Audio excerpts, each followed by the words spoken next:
রাধে রাধে বন্ধুরা, তোমরা কেমন আছো? আশা করি সকলেই খুব ভালো আছো, আর আমিও অনেক অনেক ভালো আছি। তো চলে এসেছি নতুন একটি ভিডিও নিয়ে। তো আজকে বানাতে চলেছি আমি একটা সুন্দর লটকন। তো আমার পিস কম থাকায় ব্লাউজটার ম্যাচিংয়ে তো আমি একটা অন্য ম্যাচিংয়ের পিস নিয়ে আমি এতগুলো কলি করে নিয়েছি। এটা বলতে পারো ওই নীলকণ্ঠ ফুলের মতন কলিগুলো। তোমরা অনেকেই জানো কলিগুলো কিভাবে করতে হয়। তো না জানলে অবশ্যই তোমাদেরকে নেক্সট ভিডিওতে আমি দেখিয়ে দেবো কিভাবে কলিগুলো করতে হয়।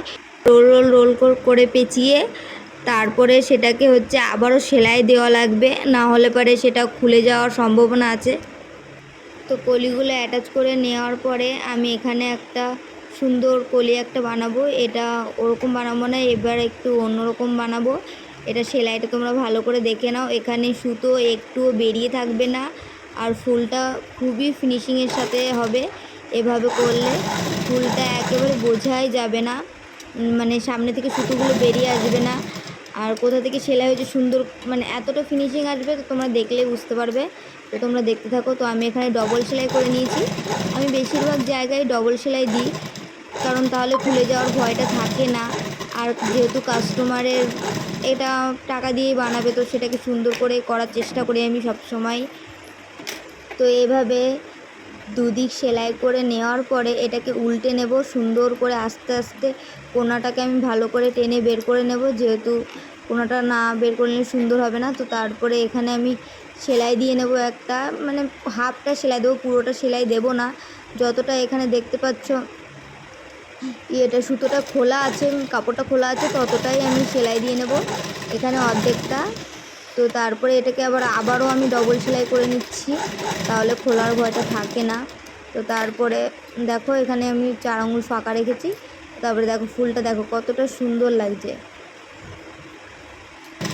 আবারও তার উপরে একটা সেম ফুল বানিয়ে নেব। এবার আমার যে মেন পিসটা যেমন, তো আমি সেই কাপড়টা দিয়ে বানিয়ে নিচ্ছি। তোমাদেরকে আগেই বলেছি আমার পিসটা কম থাকায় আমি কলিগুলো অন্য কাপড়ের একটা বাড়তি কাপড়ের পিসের থেকে দিয়েছি।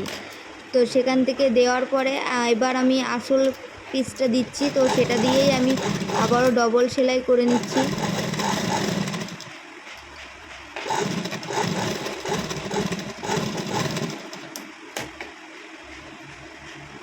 তো এটাকে উল্টে দিয়ে সেম আরও একটা ফুল বানিয়ে নিলাম। বানানোর পরে দেখা যাক কেমন লাগছে। এবার তোমরাই বলো কেমন লাগছে। পরপর দুটো ফুল বানিয়ে নিয়েছি, আর নিচে অনেকগুলো কলি রেখেছি।